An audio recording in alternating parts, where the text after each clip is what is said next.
का इतके वर्ष खड्डे ठेवले? का खड्डेमुक्त प्रवास लोकांना दिला नाही? का खड्ड्यामध्ये लोकांचे जीव गेले? का त्यांचे अपघात झाले? का दरवेळेला त्या खड्ड्यामधून तुम्ही दुरुस्तीच्या नावाखाली काळ्याचं पांढऱ्याचं काळं केलं? का काँक्रीटचे रस्ते तुम्ही 15 वर्षापूर्वी केले नाही? का 3000 कोटी रुपये तुम्ही दुरुस्तीमध्ये टाकले?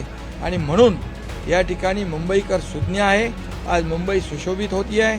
कोस्टल रोड सुरू झाला, अटल सेतू सुरू झाला, मेट्रोचं पूर्ण नेटवर्क मुंबईमध्ये सुरू आहे.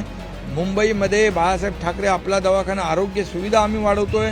जी मुंबई महापालिकेची शासनाची मुंबईतली हॉस्पिटल आहे त्यामध्ये चांगल्या सुविधा लोकांना देण्याचं आम्ही काम करतोय. त्यामुळे मुंबईकर यावेळेस का गेले 15-20 वर्ष ज्यांनी मुंबईकरांना फसवलं ते आता फसणार नाहीत. आणि म्हणूनच मी मगाशी म्हणालो मुंबईवर महायुतीचा भगवा झेंडा फडकेल. कामाच्या जोरावर आणि विकासाच्या जोरावर